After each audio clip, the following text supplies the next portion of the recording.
Madam வணக்கம் madam. Yes sir. மீட்டிங்ல இணைஞ்சிருக்க அத்தனை நண்பர்களுக்கும் மாலை வணக்கம் சொல்லிக்கிறேன்.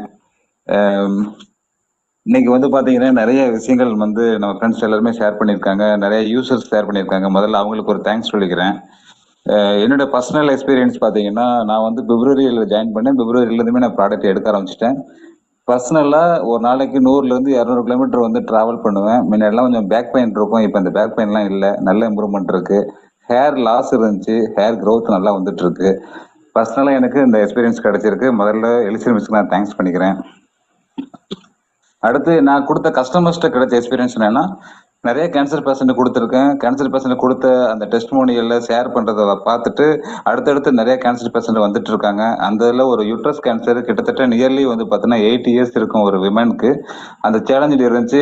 அவங்களுக்கு வந்து பார்த்தீங்கன்னா ஹாஸ்பிட்டல்ல ரேடியேஷன் பண்ணிட்டு இருந்திருக்காங்க. ஆனா பெயின் தாங்க முடியல, இதுக்கு மேல போக முடியல சார், என்னால உடம்பு ஒத்துழைக்க மாட்டேங்குதுன்னு சொல்லி அவங்களோட டாக்டர்ஸ் எல்லாம் பேசினாங்க. அவங்ககிட்ட நாங்க சப்ளிமெண்ட் பத்தி பேச ஆரம்பிச்சோம், கொடுக்க ஆரம்பிச்சிடும். கொடுத்துட்டு வந்து பாத்தீங்கன்னா ஒரு 20 நாள் இருக்கும். ஒரு நல்ல மாற்றம் இருக்கு, நல்லா சாப்பிட ஆரம்பிச்சிட்டாங்க சார். இப்போ அவங்க வேலையை அவங்க ஃப்ரீயா பாத்துக்கிறாங்க. படுக்க இருந்தாங்க, இப்போ கொஞ்சம் மூவ் பண்ண ஆரம்பிச்சிட்டாங்க சார் அப்படின்னு சொல்லி சொன்னாங்க. அடுத்தடுத்து அப்படியே கொஞ்சம் கண்டினியூ படுக்க சொல்லியிருந்தோம். இப்போ இந்த ரேடியேஷனுக்கு ஹாஸ்பிட்டல்ல இருந்து ஃபோன் பண்ணி கூப்பிடுறாங்க. ஆனா இவங்க நல்லா இருக்கு, எனக்கு எந்த பிரச்சனையும் இல்லை, நான் வரல அப்படின்னு சொல்லி மக்கள்கிட்ட சொல்லிட்டு இருக்காங்க. அந்த அளவுக்கு அவங்ககிட்ட ஒரு பாசிட்டிவான ரிசல்ட் கிடைச்சிருக்கு மேடம். அதுக்கும் நான் எலிசபெத் தேங்க்ஸ் பண்ணிக்கிறேன். அடுத்து வந்து ஒரு இன்ஃபர்டிலிட்டி கப்பிள், கிட்டத்தட்ட 7 இயர்ஸ் அவங்களுக்கு குழந்தை இல்லை. அவங்கள்ட்ட வந்து பாத்தீங்கன்னா நாங்க பேசி கொடுக்குறப்ப அந்த பொண்ணோட ஹஸ்பண்ட் வந்து அதை அக்செப்ட் பண்ணிக்கவே இல்லை, ஏத்துக்கவே இல்லை. பொண்ணுக்கும் தெரியாது. அதாவது பொருளை வாங்கி கொடுத்தது யாருன்னா பொண்ணோட அம்மா தான் வாங்கி கொடுத்தாங்க. ஏன்னா இவ்வளவு நாள் குழந்தை இல்லையே, நம்ம சிரமமா இருக்குன்னு சொல்லி பொண்ணோட அம்மா, சார் நான் கொடுத்துறேன், எனக்கு மடிச்சு கொடுங்க, நான் எப்படி கொடுக்கணும்னு சொல்லி நான் கொடுத்துறேன்ட்டாங்க. பொண்ணுகிட்ட மட்டும் தான் ஃபோன் பண்ணி பேசணும். ஆனா ஹஸ்பண்ட் எடுத்துக்கவே இல்லை. அந்த பொண்ணோட தான் சேலஞ்சு இருந்ததுக்கு எடுக்க ஆரம்பிச்சாங்க. கிட்டத்தட்ட நியர்லி 1 மாசம் முடிஞ்சிச்சு. 1 மாசம் முடிகிற ஸ்டேஜ்லேயே அவங்களுக்கு பாசிட்டிவ் ரிசல்ட் வந்துச்சு. சார் கன்ஃபார்ம் ஆயிருக்குன்னு சொல்லிட்டு அவங்ககிட்ட பேசியிருக்காங்க. அவங்க அம்மா வந்து தகவல் சொல்லியிருக்காங்க. ரொம்ப தேங்க்ஸ் மேடம் அதுக்கு. அதே போல வந்து பாத்தீங்கன்னா ஒரு 70 இயர்ஸ் இருக்கு மேடம். நம்ம ஒரு சாருக்கு வந்து பாத்தீங்கன்னா ஃபேட்டி லிவர் மேடம். அவங்களுக்கு நிறைய இஷ்யூஸ் இருந்துச்சு. இந்த ஃப்ளூயிட் மாதிரிலாம் ஃபார்ம் ஆகிட்டு இருந்துச்சு.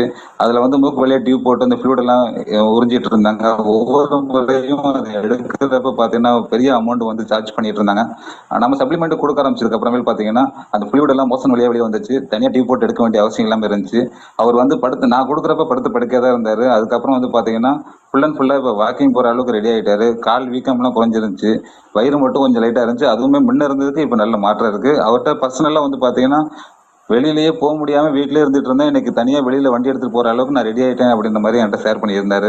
மீட்டிங்குள்ள இருக்காரு அவரு, நிறைய விஷயங்கள் வந்து கவனிச்சிட்டு இருக்காரு. அடுத்தடுத்து அவரும் சாரும் பேசுவார் அவரு. எனக்கு இந்த மாதிரியான நிறைய டெஸ்டிமோனிஸ் இருக்கு மேடம், இன்னும் இருக்கு. அடுத்தடுத்த மீட்டிங்ல நான் பேசுறேன் மேடம். எனக்கு இந்த வாய்ப்பு கொடுத்ததுக்கு ரொம்ப நன்றி madam. Thanks madam. Amazing testimony Pichamuthu sir. அதாவது கேன்சர் பேஷண்ட்ல இருந்து இன்ஃபர்டிலிட்டி பேஷண்ட்ஸ்ல இருந்து அற்புதமான ஒரு டெஸ்டிமோனி. எலிசபெத் வந்து எப்பவுமே வந்து இஸ் அ ஹீரோ நிறைய பேருக்கு. அதை மாற்ற